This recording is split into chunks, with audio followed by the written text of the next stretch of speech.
brothers and sisters, welcome to Adventure Time in Jaipurhat. আর এই সিরিজে ইনশাআল্লাহ আমরা জয়পুরহাট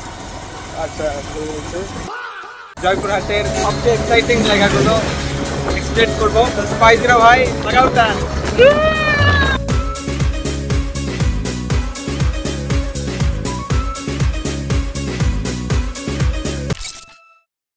হ্যালো বাংলাদেশের রাজশাহী বিভাগের অন্তর্ভুক্ত পকেট একটা ডিস্ট্রিক্ট জয়পুরহাট। ছোট হওয়ায় জেলাটায় জনসংখ্যাও কম, সহিংসতাও কম, উন্নয়নও কম।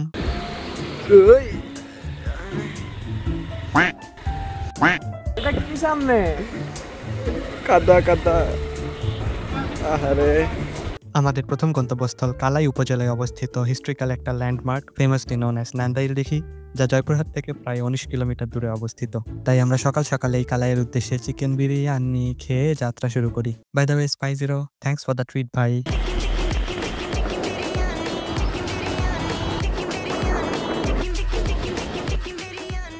রাস্তা তো রাস্তার মতোই। নান্দাইল দিঘি চলে এসেছি ভাই। পড়ে যেতে পারি তো এখান থেকে, সত্যি। ভাষা হারাই ফেলছি নান্দাইল দিঘির সৌন্দর্য দেখে।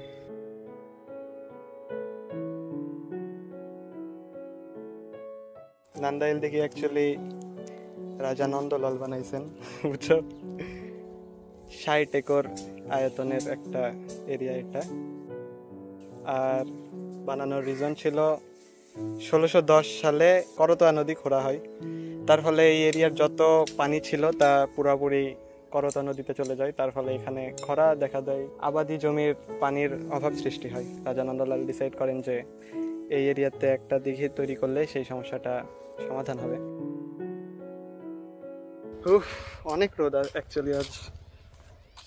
আসলে নান্দাইল দিঘিকে অনেক মানুষ প্রাকৃতিক সৌন্দর্য হিসেবে বিবেচনা করলেও এটা একটা ইঞ্জিনিয়ারিং ওয়ান্ডার সেই সময়ের। 1 কিলোমিটার লম্বা, 1 কিলোমিটার অনেক জায়গা ভাই। 1 কিলোমিটার লম্বা একটা দিঘি। আর এই দিঘি সম্পর্কে কিছু কুসংস্কার আছে আমি যা শুনেছি, সেটা এই দিঘি নাকি এক রাতে বানানো হয়েছে, জিনেরা এটা খুঁড়ছে, etcetera etcetera. I don't think that's true, কিন্তু এলাকার মানুষরা সেটাই বলে থাকে সাধারণত।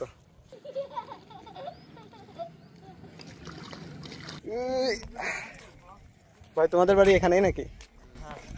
ও আচ্ছা, নান্দাইল দিঘি কি এক রাতে নাকি বানানো হয়েছে? আসলেই? কেমনে কেমনে জানলা এটা তোমরা? মানুষ বলে, সবাই বিশ্বাস করছো তোমরা? কেন মনে হয়নি যে মিথ্যা হতে পারে নাকি? মিথ্যা না, এক রাতেই বানানো হয়েছে। বাপরে, এই তো এটাই মনে হয় গেস্ট হাউসটা। জনাব মিজানুর রহমান বানাইছেন। আমার কিছু প্রশ্ন ছিল এই নান্দাইল দিঘি নিয়ে। ঘটনা হচ্ছে, এটা কি মানে কিভাবে বানানো হয়েছে? অনেকে বলে যে এক রাতে নাকি বানানো হয়েছে। সেটা মিথ্যা তো? আমি শুনছিলাম যে নন্দলাল নামের নাকি একটা রাজা ছিলেন, উনি নাকি বানায় গেছেন। নন্দলাল নামেই ওই নামেই আছে কাগজপাতি। ও আচ্ছা, তাহলে জিন দিয়ে বানাইছে, এটার সত্যতা আল্লাহ সেটাই। আমাকে বাপ দাদারা কই এক রাতেই হয়ে গেছে, এক রাতেই। ভাই লাগাও। হ্যালো,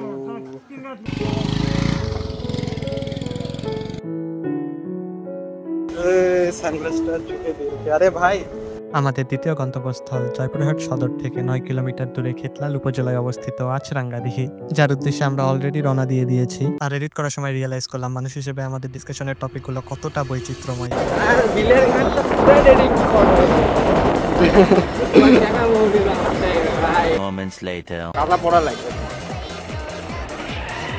হ্যাঁ বুঝতে পারছো, মেজর নেট করে ফেলছে।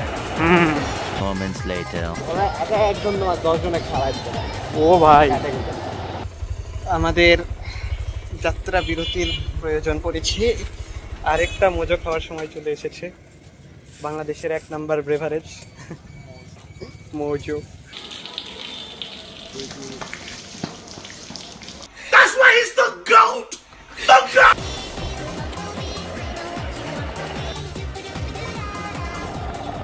পৌঁছে গেলাম তাহলে।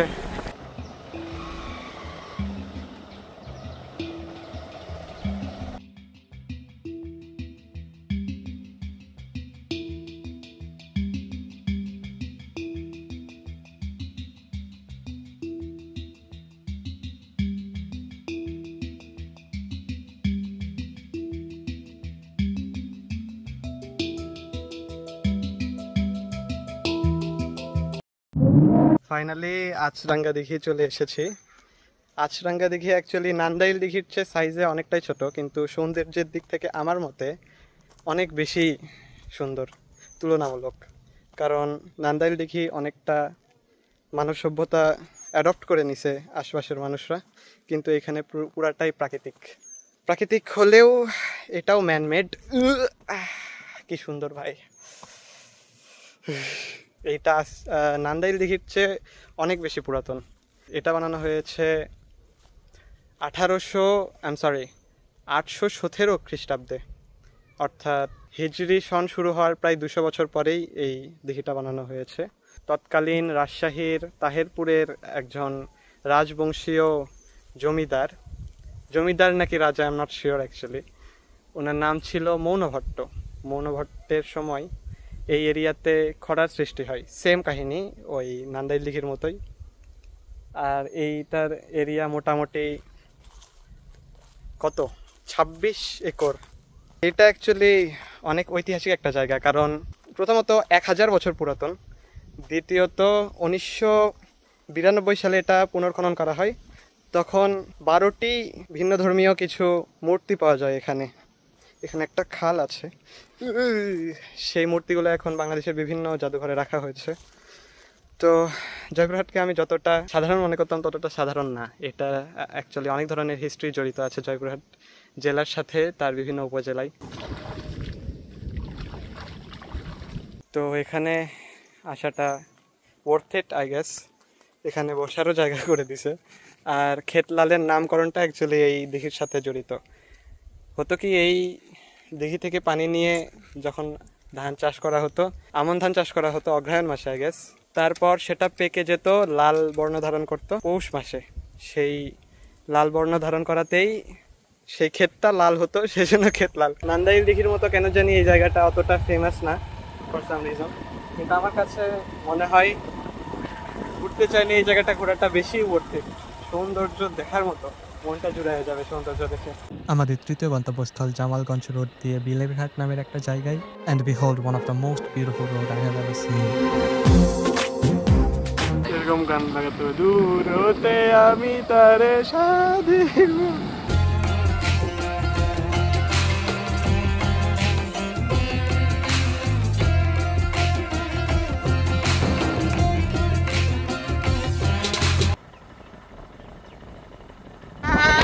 আমাদের জামালগঞ্জের ট্রিপটা ক্যান্সেল করতে হচ্ছে কারণ বৃষ্টি চলে এসেছে, সুবহানাল্লাহ।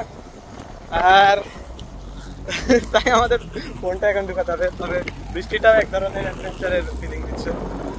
Bye bye. বাচ্চাদের সাথে কথা বলা যাবে, কিছু বলবো না। এদিক তাকাও ভাই। सुर कर का मुका मोड़ा